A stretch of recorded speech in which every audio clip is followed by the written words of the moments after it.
Well, something really unexpected just happened in Jerusalem a few days ago. The red heifers, which are supposed to be sacrificed in order for the Jews to bring back their Messiah, the whole sacrificial ceremony is now being canceled because all that red heifers that they had in Jerusalem for all these years turned out to be impure just a few days ago. Now, unfortunately, this tends to be a bad news for all the Jews out there because they were really expecting that after they sacrificed these red heifers and build the third Solomon temple, they might finally bring out their Messiah. But just a couple days ago, reports have just come in from Jerusalem that all the red heifers that they had, including the ones that were flown from one of the Christian farmers in Texas, all of those red heifers were also disqualified just because there was just two different colored hair that was just found on all of these red heifers, which now officially means that they are not completely pure. Now, before we go into the full details of what's really going on, why are these red heifers even important? And the most important part is, for those of you guys who don't know what's going on, well, the Jews basically believe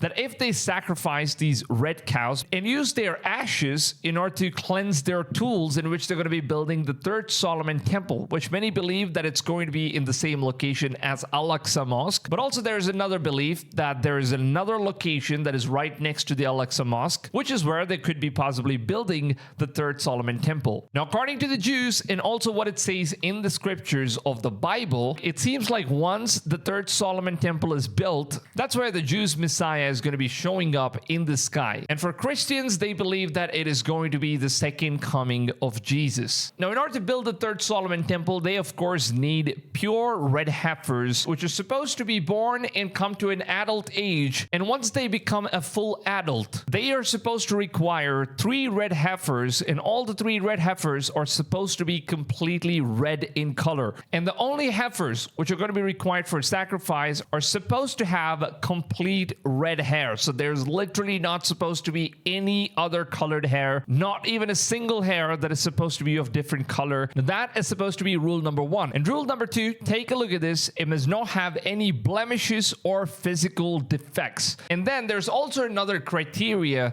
where they basically select these red heifers on. Now, the most important criteria is that even if these red heifers are born with complete purity, even if they do end up having completely red hairs and absolutely no blemish whatsoever, if they're just perfect in terms of visual looks, there's also another criteria where they are never supposed to be used for any sort of work, like carrying a yoke or whatever kind of work it is. They are never supposed to be used for any sort of work. And if the red heifer has been previously used for any sort of work, then they are going to be disqualified. And they also stated that the ones that they actually flew from Texas, from one of the Christian farmers who reported that he was specifically raising these red heifers, knowing that they are most probably going to be qualified for the sacrifice. And now, apparently just a few days ago, they discovered that these red heifers kind of just grew some sort of a different colored hair in between, and it was just 2 strings of hair, and that is all it was. And this actually made them impure for the ritual itself. Now the question comes up to what actually happened to the rejected red heifers. Did they sacrifice it? Did they just let it go? Now, apparently from all the research that I've done about what really happened to these red heifers after they were rejected for the sacrifice and the ceremony, it seems like Israel hasn't really given us any sort of information in the open source media about whether or not if they already sacrificed it, or maybe this is just another plot game where they could have most probably just sacrificed it already, and they could be lying to the world until they finish the third Solomon temple's construction. This could also be a whole different plan that Jerusalem might already be working on. But according to reports that was given from Wikipedia, it seems like the red heifers were disqualified due to blemishes, wrong colored hair, and other disqualifying issues, and it's simply not used for the rituals.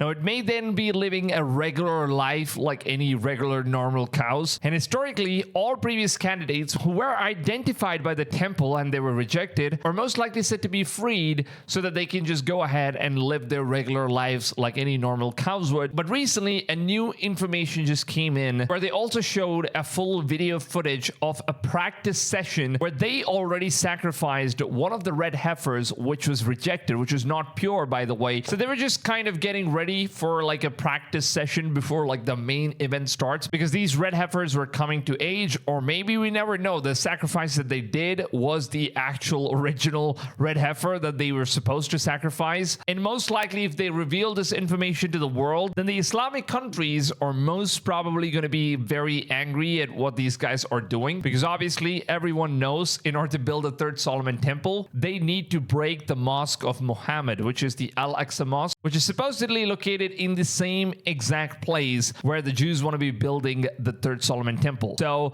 most probably in order to avoid all of these conflicts, maybe that's the reason why they never told anyone in the world. Maybe they just did it in a whole secrecy, and any footage that was just revealed outside of this whole sacrifice event could have all just been a twisted information where they make the world believe that these were just the rejected red heifers, where they claim that they were just practicing for the main event. Honestly, I don't know what's going to be happening after this, since Israel has now fully declared that there are no more red heifers that they currently possess that are like completely pure, because the ones that they were really hoping for these to be really pure were the ones that they got from Texas. This man noticed a few years ago that his cow gave birth to exactly 4 red heifers, and these ones, for some reason, it kind of just looked extremely pure. And the first time he got to see these cows, he decided that this could eventually be the ones, and maybe just God blessed him in order to give birth to one of these really amazing creatures that were supposed to be sacrificed in Jerusalem. So he decided to go ahead and contact Israel and let them know about the red heifers that were just born. And the high priest flew into Texas. They kind of just took a look at it, and then they decided this could officially be it. This could be the one fulfilling the prophecy of the red heifers. And after a few years now, after a lot of hopes, it seems like they found 2 different colored hair strands that were growing out of all of these red heifers. So it was just 2 tiny hairs that was spotted, and they decided to just completely reject it, and it was not qualified